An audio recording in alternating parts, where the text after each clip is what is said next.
തൃശൂർ ജില്ലയിലെ മണ്ഡലങ്ങളിൽ കോൺഗ്രസ് പ്രാഥമിക സ്ഥാനാർത്ഥികളെ തീരുമാനിച്ചു. ജില്ലാ നേതാക്കളുമായി നാളെ KPCC നേതൃത്വം ചർച്ച നടത്തിയ ശേഷം അന്തിമ തീരുമാനമുണ്ടാകും. സിറ്റിംഗ് സീറ്റായ ചാലക്കുടിക്ക് പുറമെ തൃശൂർ, ഒല്ലൂർ, മണലൂർ, കൊടുങ്ങല്ലൂർ, കുന്നംകുളം, ചേലക്കര തുടങ്ങിയ മണ്ഡലങ്ങളിലാണ് സ്ഥാനാർത്ഥി നിർണയത്തിൽ ധാരണയായത്. നട്രാജ് പരശുറാം വിശദാംശങ്ങൾ നൽകും. നട്രാജ്, തൃശൂരിൽ ഒരു വലിയ തിരിച്ചുവരവിന് കോൺഗ്രസും UDFും ഒരുങ്ങുമ്പോൾ എല്ലാ മണ്ഡലങ്ങളിലും ഇപ്പോൾ ഏകദേശ ധാരണയായി എന്ന സൂചനകൾ വരുന്നു. ആ സൂചന അനുസരിച്ചുള്ള പേരുകൾ ഇപ്പോൾ നമുക്ക് പുറത്തുവിടാൻ കഴിയുന്ന ഒന്നാണോ? എങ്ങനെയാണ് വേഗത്തിൽ തന്നെ ഒരു തീരുമാനത്തിലേക്ക്, തർക്കമില്ലാതെയാണോ കാര്യങ്ങളിലേക്ക് ഒരു രൂപരേഖയായത്?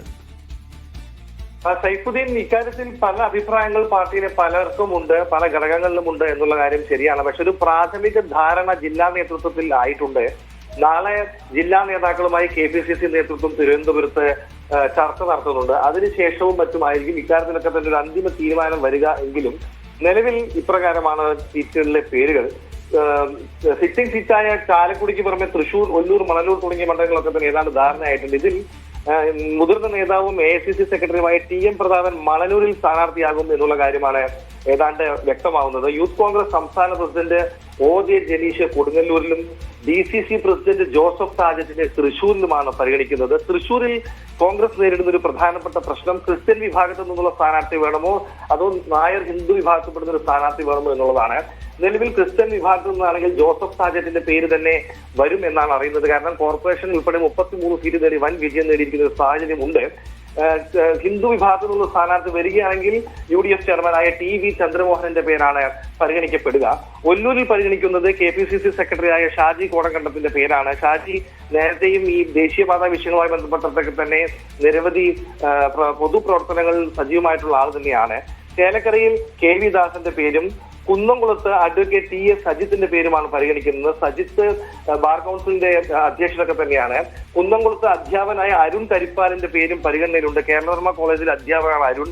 യൂത്ത് കോൺഗ്രസ് KSU പ്രവർത്തനങ്ങളൊക്കെ തന്നെ അദ്ദേഹം സജീവമായിരുന്നു. അരുണിന്റെ പേരും വലിയ രീതിയിൽ കുന്നംകുളത്ത് പരിഗണിക്കുന്നുണ്ട്. കുന്നംകുളത്ത് മുസ്ലിം വിഭാഗത്തിൽ നിന്നുള്ള സ്ഥാനാർത്ഥികളെ പരിഗണിക്കാനും സാധ്യതയുണ്ട്. സനീഷ് കുമാർ ജോസഫ് സിറ്റിംഗ് MLA തന്നെയാണ് ചാലക്കുടിയിൽ സ്ഥാനാർത്ഥിയാവുക എന്ന കാര്യത്തിൽ ഏതാണ്ട് ധാരണയായിട്ടുണ്ട്. വടക്കാഞ്ചേരിയിൽ രാജേന്ദ്രൻ അരങ്ങത്ത് KPCC സെക്രട്ടറിയാണ്. രാജേന്ദ്രൻ അരങ്ങത്തിന്റെ പേരിനാണ് ഏറ്റവും കൂടുതൽ പരിഗണന വരുന്നത്.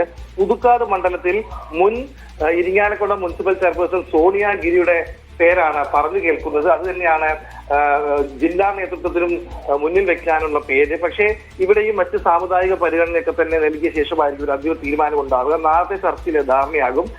റിസർവേഷൻ മണ്ഡലമായ നാട്ടികയിൽ സുനിൽ നാലൂരാണ് മത്സരിക്കുക. കയ്പമംഗലത്ത് TM നാസർ, ആസിഫ്, യൂത്ത് കോൺഗ്രസ് പ്രവർത്തകരായ ആസിഫ് എന്നിവരുടെ പേരുകളും പറഞ്ഞു കേൾക്കുന്നുണ്ട്. ഇക്കാര്യത്തിലും നാളെ നടക്കുന്ന ചർച്ചകൾ നിർണായകമാകും. എന്തായാലും പ്രാഥമിക പട്ടിക പ്രകാരം ഇതാണ് പേരുള്ളത്. ഇരിങ്ങാലക്കുടിയും ഗുരുവായൂരും ഘടകകക്ഷികളുടെ സീറ്റാണ്. ഇരിങ്ങാലക്കുടിയിൽ തോമസ് ഉണ്ണിയാരൻ വന്നേക്കാം, കേരള കോൺഗ്രസ് ജോസഫ് വിഭാഗത്തിന് വേണ്ടി. ഗുരുവായൂരിലെ ലീഗിന്റെ സീറ്റാണ്. ലീഗ് സ്ഥാനാർത്ഥി ആരായിരിക്കും എന്നുള്ള കാര്യമൊക്കെ അറിയേണ്ടതുണ്ട്. ലീഗ് സീറ്റ് വെച്ചുമാറുന്ന ചർച്ചകളും ഒരു ഭാഗത്ത് പുരോഗമിക്കുന്നുണ്ട്. അതിലൊക്കെ ഒരു അന്തിമ ധാരണയായതിനു ശേഷമാകും ഈ മണ്ഡലങ്ങളുടെ സീറ്റിന്റെ കാര്യത്തിൽ ഒരു വ്യക്തത വരും.